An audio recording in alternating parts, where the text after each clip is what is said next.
pemirsa, pada tayangan video kali ini adalah video lanjutan dari video press release sosialisasi bela negara bela rakyat berdasarkan hasil pemilu 2024, 2019, dan 2014. Pada tayangan ini kami akan menjelaskan kepada pemirsa apa itu aspirasi politik 9 April 2014 sebagai hasil pemilu, yang selanjutnya disebut Aspol.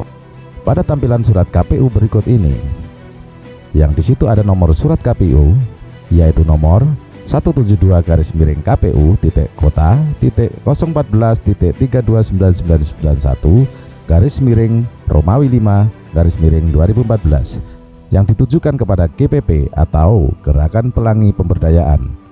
Itu merupakan bukti bahwa peristiwa pemilu pada 9 April 2014 ada hasil selain lubang paku pada surat suara, yaitu sebuah aspirasi mandat kedaulatan rakyat yang dimandatkan melalui peristiwa hukum pemilu, sehingga KPU wajib melaporkan seluruh hasil pemilu karena KPU hanya sebagai penyelenggara pemilu dan tugas KPU adalah merangkum serta melaporkan seluruh hasil pemilu.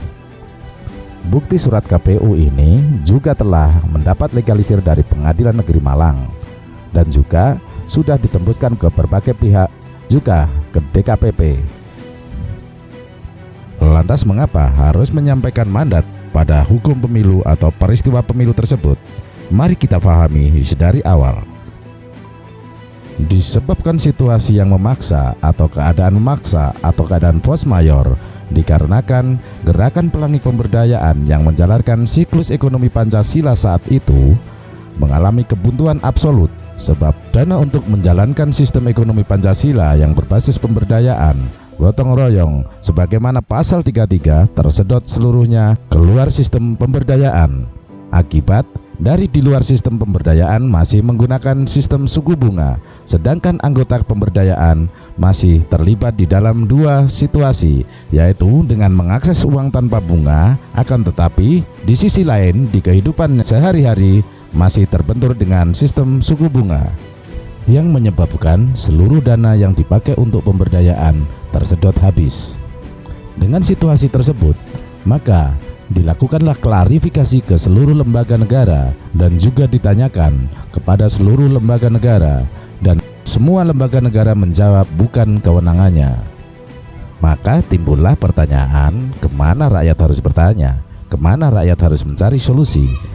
Itulah yang disebut situasi kebuntuan absolut, sehingga tidak ada pilihan lain selain dimandatkan melalui hukum pemilu.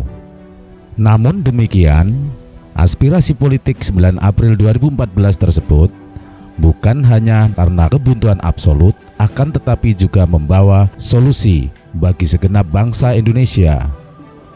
Dalam arti bisa diterjemahkan sebagai dalam rangka bela negara, sebab terbukti bahwa sistem bernegara yang kita jalankan saat ini terbukti gagal mewujudkan tujuan bernegara, sebagaimana bukti yang disampaikan sebelumnya. Sebab pada aspirasi politik dan mandat pemilu ini juga meliputi kepastian supremasi HAM, kepastian supremasi hukum, dan kepastian supremasi keadilan. Kita memahami bersama bahwa hak asasi manusia itu melekat sejak dilahirkan dan tidak dapat dikurangi dalam keadaan apapun, dan itu jelas dijamin pada Undang-Undang Nomor 39 Tahun 1999 Jungto, Undang-Undang Nomor 11 dan 12 Tahun 2005. Naskah aspirasi politik atau Aspol 9 April 2014 juga dimandatkan tentang dana bergulir serasi berdaya yang merupakan cikal bakal sistem ekonomi Pancasila atau kedaulatan moneter Republik Indonesia, yang juga didasarkan dengan alas hukum putusan MK nomor 63 tahun 2013 dan juga PP nomor 15 tahun 2010 tentang DEM Nasional Percepatan Penanggulangan Kemiskinan. Maka dengan mempertimbangkan situasi kebuntuan itu, sedangkan hak asasi manusia tidak bisa divoting, mari kita kembali kepada apa yang kita bahas di awal tentang aspirasi politik sebagai hasil pemilu. Kembali mengungkap bahwa tugas dan kewenangan KPU hanya menyelenggarakan pemilu dan wajib melaporkan seluruh hasil pemilu. Dengan bukti surat KPU nomor 172 sebagaimana disebut pada video awal ini, dan KPU tidak mengumumkan seluruh hasil pemilu, maka patut diduga KPU telah menyembunyikan dan atau menutup-nutupi dan atau wan prestasi dengan bukti tidak melaporkan seluruh atau segenap hasil pemilu. Sehingga dapat disimpulkan untuk apa pemilu jika memang hasil pemilu tidak dilaporkan seluruhnya sebagai hasil pemilu. Sebab perlu kita pahami bersama bahwa seluruh kewenangan atau jabatan untuk bertindak atas nama negara didasarkan dengan hukum hasil pemilu. Artinya, jika seluruh tindakan atau kewenangan dengan mengatasnamakan negara wajib mendasarkan segenap hasil pemilu.